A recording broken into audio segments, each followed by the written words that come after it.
Hello, greetings from Kotak Mutual Fund for a happy and healthy 22. More often than not, forecasts go wrong. We are making an attempt to predict 2022. Use them as lighthouse to navigate choppy waters. Let's talk about how to make money in 2022. If we look at equity market, they are at crossroad thanks to Omicron, FPI selling, inflationary expectations, and also fundamentals. Omicron seems to have peaked in South Africa without much hospitalization and death rates. It is creating havoc in US, Europe, and Korea. India so far has withstood Omicron very well. There is an upside to the market if it does not result in a lockdown or significant disruption in economic activities. Today, trade, agriculture, investments, and government spending all are firmly above pre-pandemic level. Consumption still remains below pre-pandemic level. Clearly, in such time, we can't afford significant disruption. Suppose if it is the other way, then there will be a downside to the market. MSCI Emerging Market Index from the lows of March 20 is up 44% in dollar terms. MSCI India Index for the same period is up 101% in dollar terms. This kind of massive outperformance has resulted in some profit booking by FPIs in last few months. Few foreign brokerage houses have given tactical short-term profit booking calls on India. They are looking at valuation gap of India vis-a-vis peers, especially China. They are aggressively promoting long China, short India trade. While FPIs have continued to invest in primary markets and unlisted shares, they have been selling in the secondary market for last few months. Domestic investors made tons of money by buying since March 20 lows. They have been absorbing FPI supply. If domestic investors absorb FPI selling, there is an upside to the market. Suppose FPIs exhaust domestic investor buying, then there could be some downside. FPIs this time are selling in a measured way. They are not selling like at throwaway prices like March 20.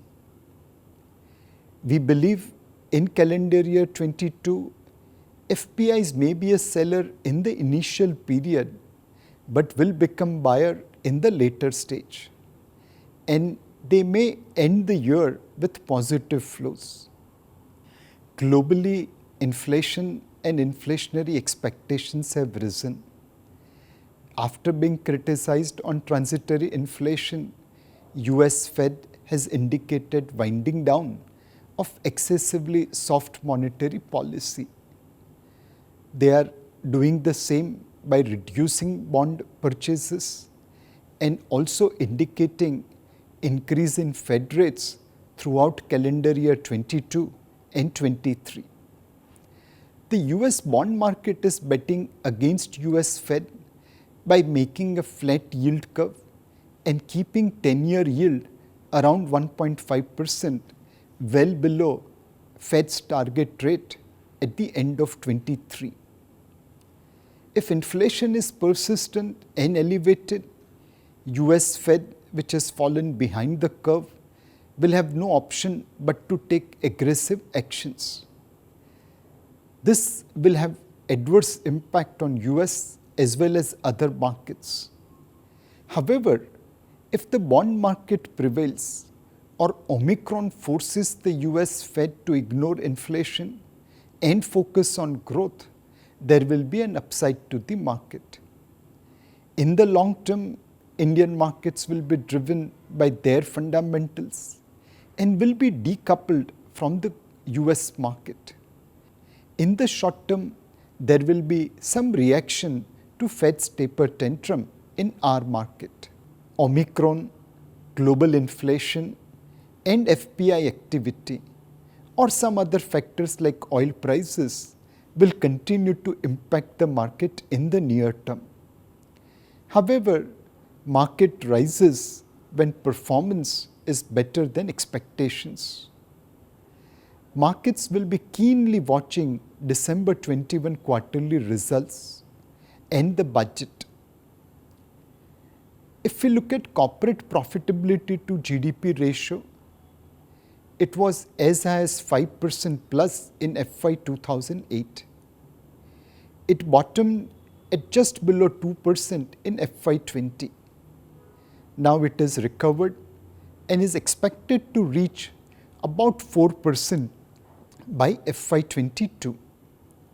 Markets will keenly watch December 21 quarterly results and the management guidance for continuity of this profitability trend.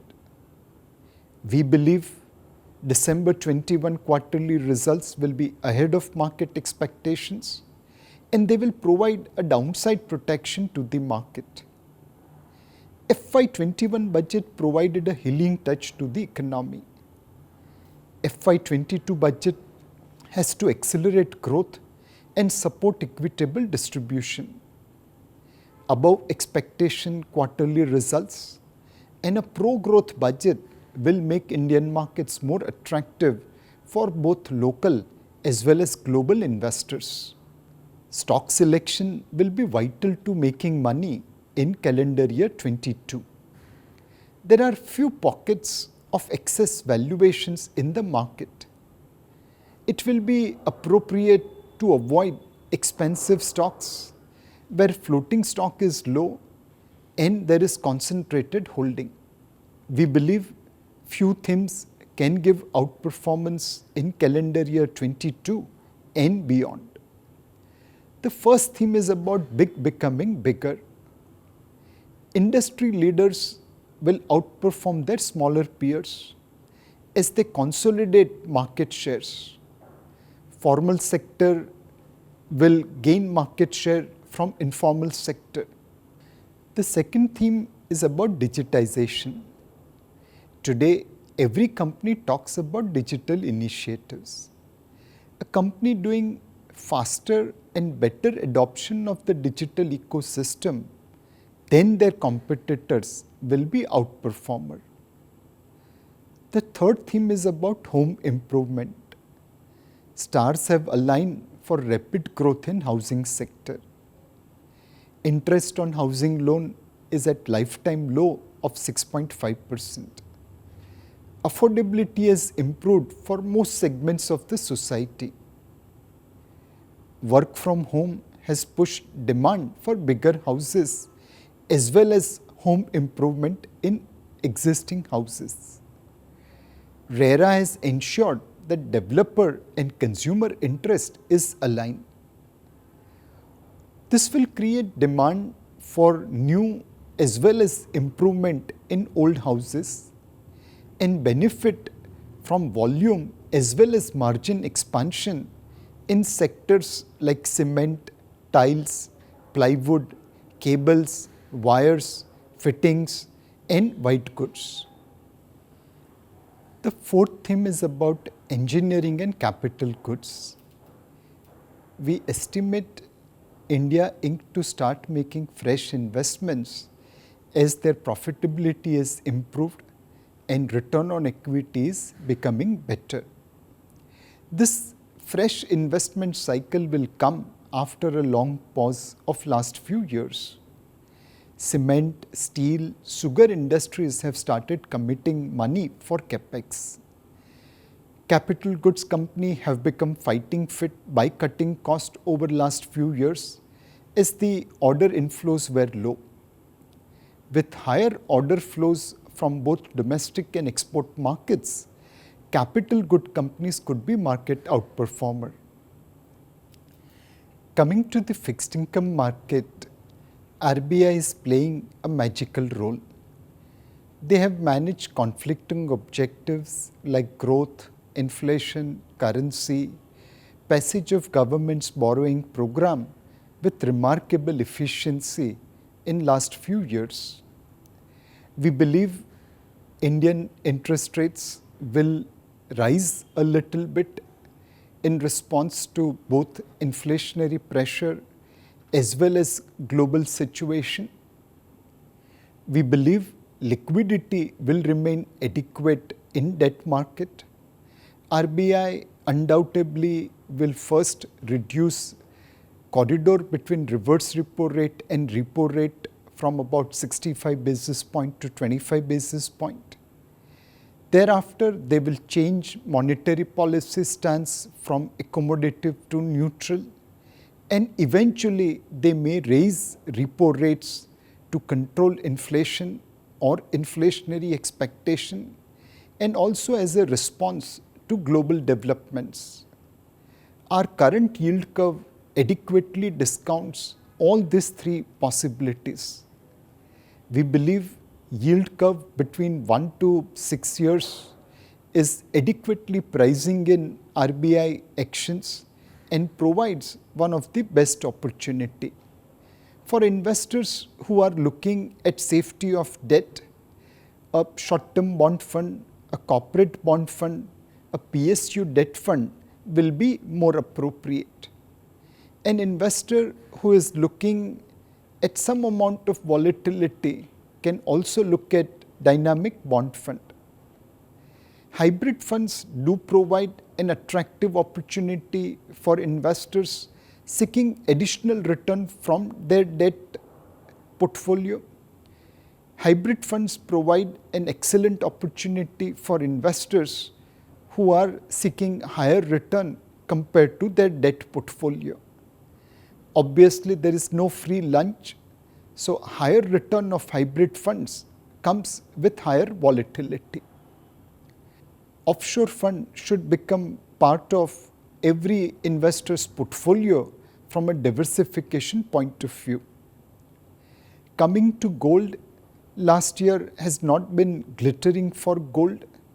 We believe gold generally does well when interest rates are low and liquidity is high. Calendar year 2022 may see gold outperforming comparable fixed income instruments as there will be more demand for gold from central bankers and consumers. It will be appropriate for you to moderate return expectations from equity market. From March lows, Nifty is up about 98%. NSE mid cap is up about 154%, and NSE small cap is up 200% plus. That kind of returns are unlikely to occur going forward. We recommend investors to maintain a neutral allocation to equity as an asset class, as it's a fairly priced market. Our market cap to GDP ratio is at about 110%. It's above our long-term average of about 77-78%. However, compared to global market cap to GDP ratio of 138%, we look fairly priced. On FY23, Street is expecting earnings of about 875 rupee for Nifty. At 20 times FY23, equity markets are neither cheap nor expensive, they are fairly priced. And hence, we recommend investors to maintain neutral or equal weight allocation to equity as an asset class. We recommend investors to be marginally overweight large caps and marginally underweight small and mid caps. We expect markets will remain buy on dips market. Undoubtedly, there will be volatility and corrections. However, as an investor, volatility will be an opportunity to capture through disciplined asset allocation. Tighten your seatbelt, but don't leave the roller coaster. The ride will be enormously joyful in 2022. All the very best. Mutual fund investments are subject to market risks. Read all scheme-related documents carefully.